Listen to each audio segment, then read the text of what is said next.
दोस्तों 1993 से इंडिया के एएमसी स्पेस में second oldest asset management company Canara Robeco AMC एक जॉइंट वेंचर है कैनरा बैंक और ऑरिक्स यूरोप का। ये मैनेज करता है 26 स्कीम्स और rupees 1110.5 billion quarterly average AUM. आइए देखते हैं इस आईपीओ की कुछ की details. Currently Canara Robeco AMC manage करता है 12 इक्विटी, 10 डेट और 4 hybrid schemes. As of June 2025, company के equity oriented schemes का share in the total AUM is 91.2%, which is the highest among the top 10 AMCs in India.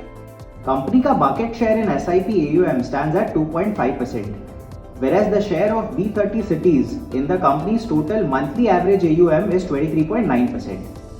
यहाँ पर B30 refers to the smaller cities outside the top 30 cities in India as identified by AMFI from time to time.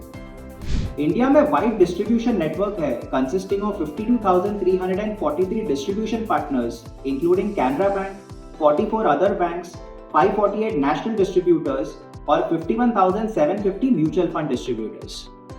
As of FY25 mutual fund AUM India में rupees 67.4 trillion है और 16 to 18% CAGR का expected growth consider करते हुए FY30 तक rupees 147 to 155 trillion तक बढ़ने की संभावना है।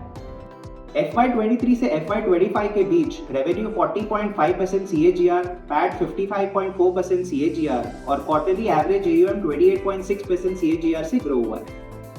FY25 की बात करें तो कंपनी की प्रॉफिट मार्जिन 47.2% के अराउंड थी विद एन ROE ऑफ 36.2%। की रिस्क की बात करें तो पहला, स्कीम्स का बेंचमार्क के अगेंस्ट अंडर परफॉर्म करने से AUM पे इम्पैक्ट आ सकता है। दूसरा, सीनियर मैनेजमेंट और इन्वेस्टमेंट टीम पे हाई डिपेंडेंसी के वजह से एग्जिस्टिंग टैलेंट्स रिटेन करना और नए टैलेंट्स अक्वायर करना बहुत इंपॉर्टेंट है। और तीसरा, सेबी का स्ट्रिक्ट रेगुलेटरी ओवरसाइट। आईपीओ खुल रहा है 9 अक्टूबर 2025 को और क्लोज होगा 13 अक्टूबर को। प्राइस बैंड है रुपीस 253 टू रुपीस 266 पर शेयर। इश्यू साइज है रुपीस 1326 करोड़ जो कि पूरा ऑफर फॉर सेल है। वैल्यूएशन की बात करें तो इस issue is valued at Q1 FY26 annualised P multiple of 21.7x based on the upper price band. ये थी इस कंपनी की क्विक ब्रेकडाउन और डिटेल इनसाइट्स के लिए रेफर करें हमारा IPO.SBI Securities वेबसाइट। धन्यवाद।